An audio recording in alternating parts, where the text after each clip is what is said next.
Hi, I'm Andrew Goldsmith. I'm the senior pastor of Ampthill Baptist Church, and Ampthill is a town of about 7,000 people. The church is here in the heart of the town. It's at the heart of it geographically, and we are very much a vibrant part of this community. Over the years, this church and others have run Alpha Christianity Explored, and they are excellent resources, and they have their real time and place within church for evangelism, proclaiming the gospel. But there was a recognition that there are many questions that people ask that they are prior questions, and they are such showstoppers in their mind that they never get to the question of who is Jesus or why did he die.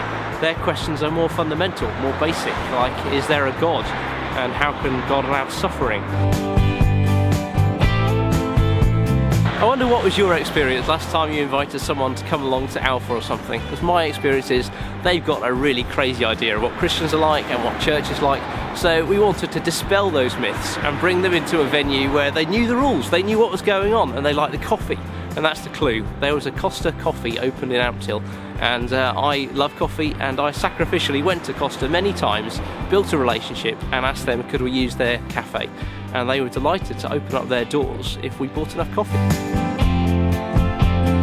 So we came along here to Costa, which is just a few minutes walk from the church. It's in the centre of the town, it's a lovely place, and they opened exclusively for us on 5 Thursday evenings.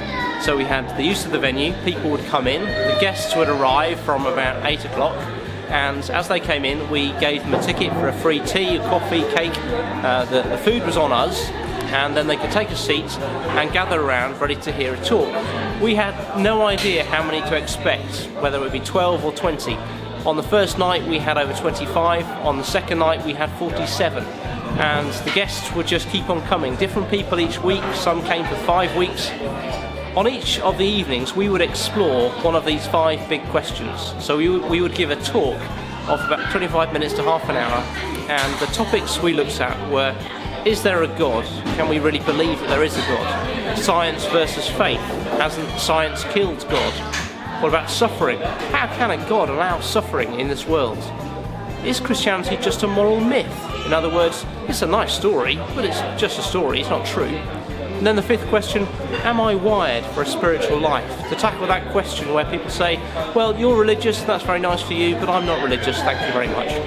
And what we were really amazed by were the number of people who came, but also how quickly they engaged with the topic. As soon as we finished the talk, they sat around their tables, they talked with their friends, they opened up about their own personal struggles and doubts with these questions.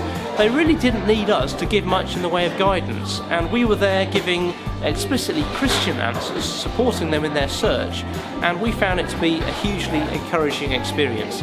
At 9:30 each Thursday night, we had to boot them out of this place. They were keen to stay, keen to come back, and Costa were keen for us to come back too. As you pray about who to invite, as you think about family and friends and work colleagues and who might enjoy this, those who ask you those really awkward questions, you will be amazed at who will say yes. You will be so encouraged by the questions that they ask, how they open up, even to complete strangers, how they engage with these questions. So I would encourage you to dare greatly in who you ask, because the bravery is not in the church in putting on this event. The brave step is in asking the person to come, in inviting them along to come and have a coffee and to engage with the big question.